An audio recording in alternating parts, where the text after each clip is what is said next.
Bueno, hemos asistido esta semana a, yo le diría, escenarios muy particulares, de mucha tensión política, de mucho vértigo incluso político, pero queremos concentrarnos un poco en todo lo que está pasando con la Constitución Nacional, a partir que viene vapuleada desde hace mucho tiempo por muchos temas y por muchas cuestiones. Pero esta semana particularmente, el presidente Javier Milei ha decidido nombrar por decreto, designar por decreto a 2 miembros de la Corte Suprema de Justicia de la Nación, uno de ellos con mucho cuestionamiento, le diría, de los ámbitos académicos y profesionales del derecho por el desempeño. Me refiero al juez Ariel Lijo. García Mansilla llega con un poco más de prestigio, pero obviamente que a partir de algunas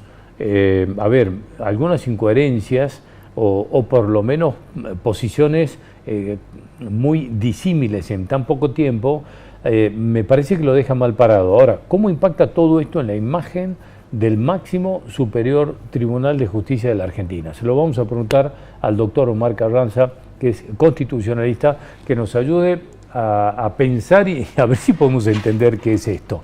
Gracias por estar aquí, como siempre, muy amable. Al contrario, muy amable por la invitación. Bueno, ¿qué es este espectáculo al que estamos asistiendo? Y permítame que le retransmita una pregunta que me hice hace un rato. ¿Qué le estamos haciendo a la Constitución argentina? Bueno, a la Constitución argentina le estamos haciendo desde hace mucho tiempo. Si el objetivo es decir qué le hacemos, como si la cumplimos o no, por ejemplo. O sea, si la estamos observando o le estamos causando daño. Bueno, la Constitución argentina, este país siempre se ha caracterizado por ser bastante propenso a llevarse por delante la norma constitucional, ¿no? Y eso impacta, por supuesto, en la calidad institucional de este país. No cabe ninguna duda que alguna consecuencia eso trae.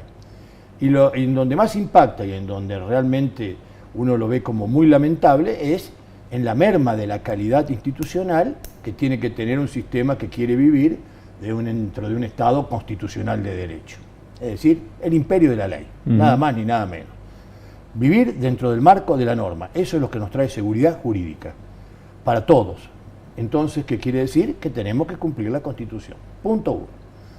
Si vamos a lo que está pasando con esta designación que ha hecho el señor presidente por vía de decreto de 2 ministros para la Corte Suprema de Justicia de la Nación, lo primero que tenemos que analizar es que si fue conveniente, si fue oportuno, si es atinado lo que hizo. ¿Por qué?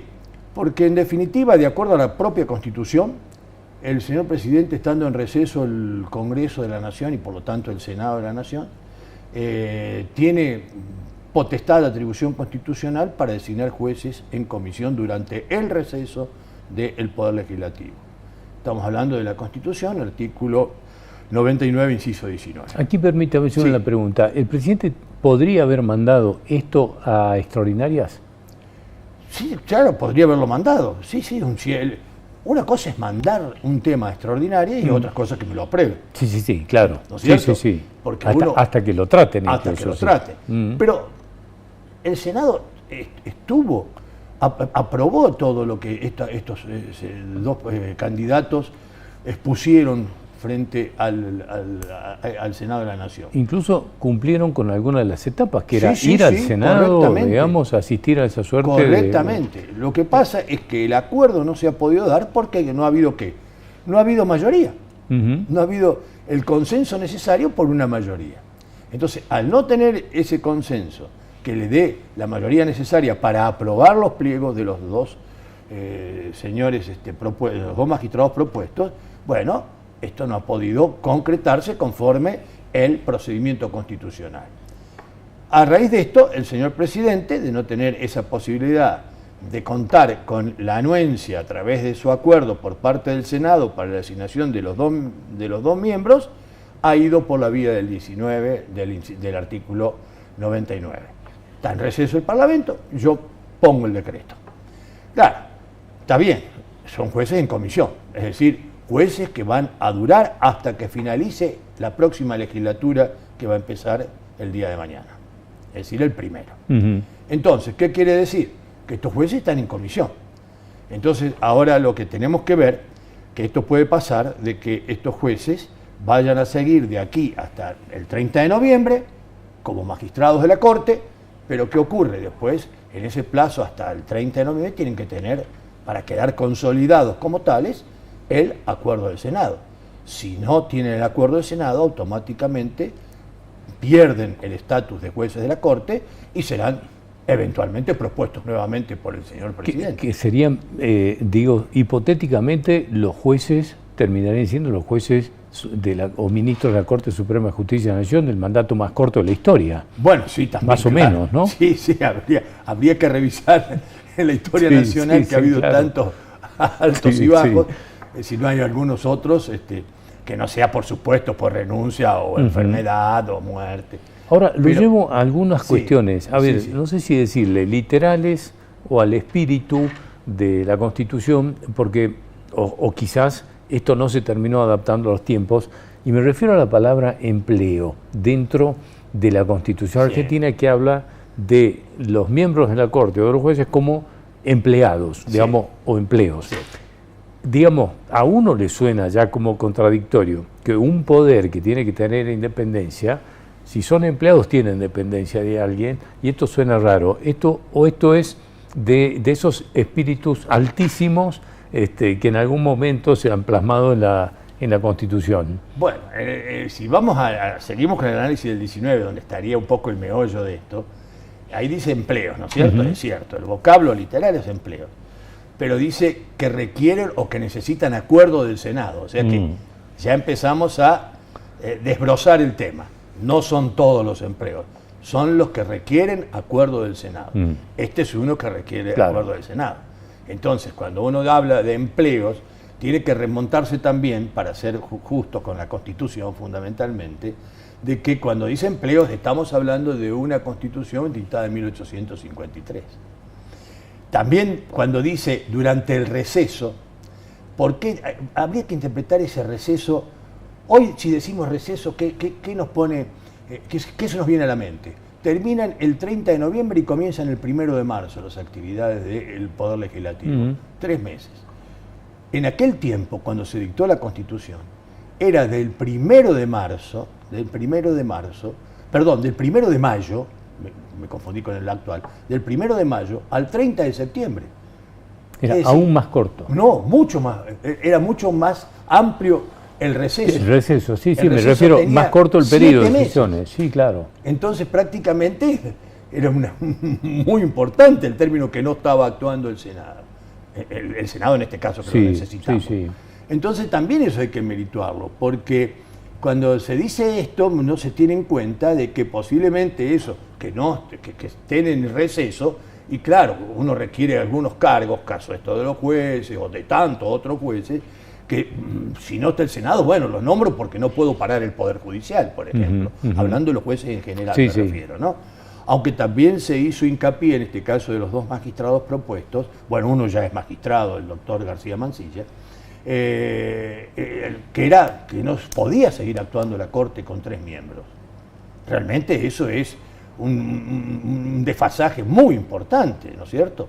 Porque si de 5 miembros me faltan 2, estamos hablando a las claras que un 40% de la Corte no existe. En este caso, si se demorara o finalmente decidieran no tomarle juramento al juez Ariel Lijo, y en caso de un empate, obviamente de 2-2, tiene que convocarse un juez subrogante. Un conjuez. Un conjuez para siempre el desempate. Que hay necesidad de definir alguna cuestión que tiene que resolver la Corte y no alcanza el número, o hay empate, o alguno se excusa, o algo por el estilo, se llama a conjueces a cubrir esa vacante temporaria o en el caso concreto para el caso concreto. Un conjuez que va a intervenir en ese caso concreto. Ahora, dígame cómo ha leído una suerte de, a ver, yo no sé si es una madeja de incoherencias. 2 de los actuales jueces fueron en su momento propuestos por el expresidente Macri a través de un decreto. Después se retrocedió, finalmente tuvieron el acuerdo del Senado. En aquel momento Lorenzetti dijo jamás le tomaría juramento si vienen designados por decreto.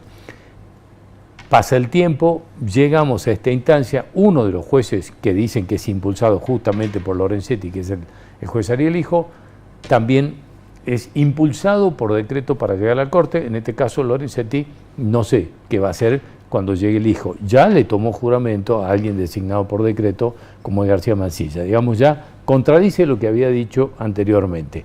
Estos dos jueces, digamos que en algún momento retroceden, terminan tomándole juramento a García Mansilla.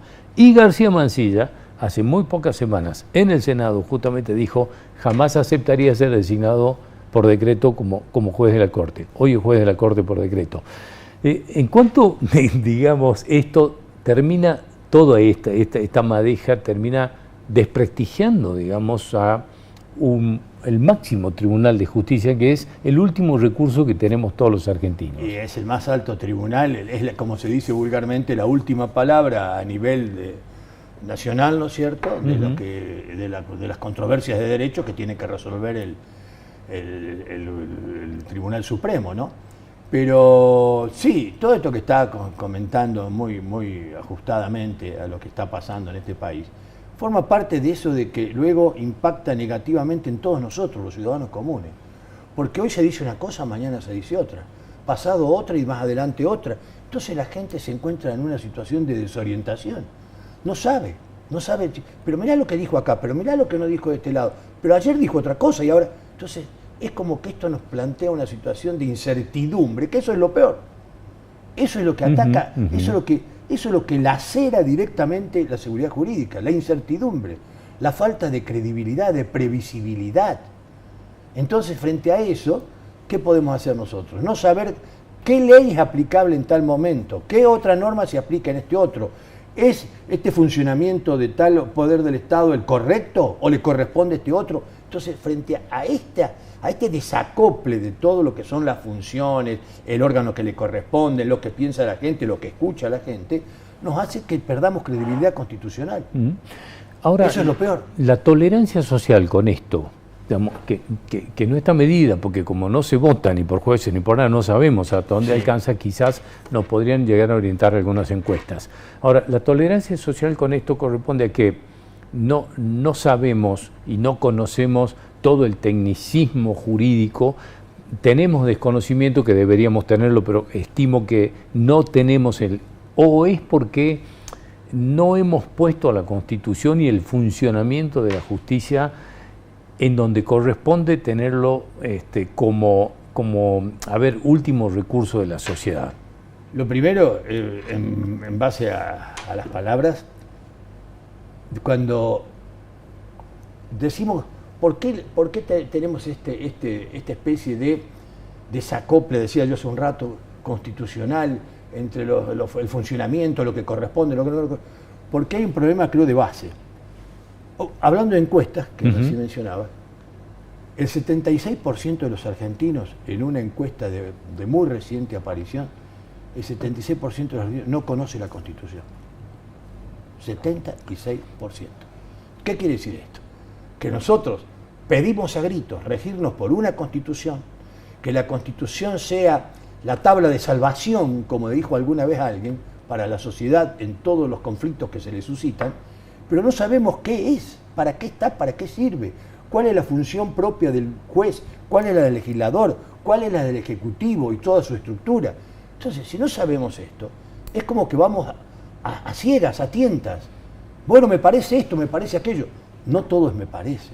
Hay que ir a lo que dice la norma, a lo que dice la regla. Eso es lo que nos da la seguridad, lo que nos protege.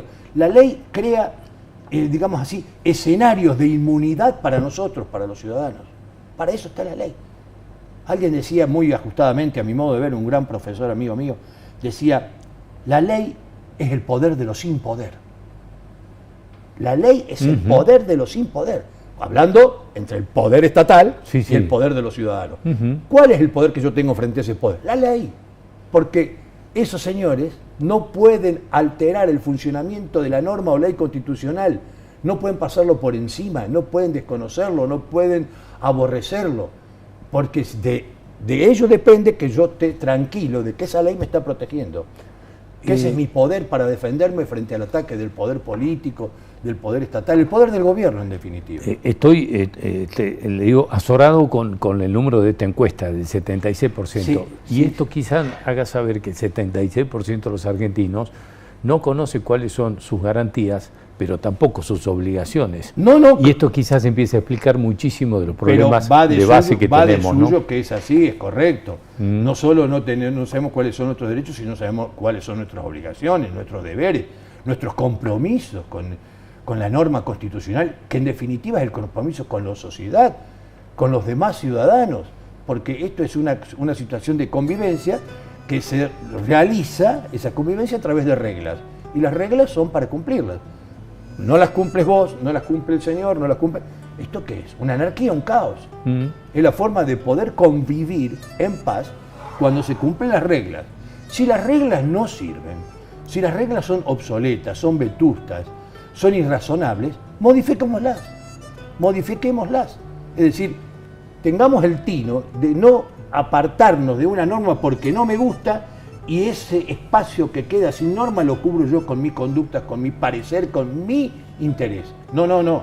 Ese espacio que quedó sin una norma o que una norma no se aplica debe ser cubierto por otra norma, no por la voluntad mía, tuya, de un partido político determinado, un grupo empresarial, una corporación. No es la ley de la selva. Exacto. No, eso sería ley de la selva. Pero tiene que ser la ley.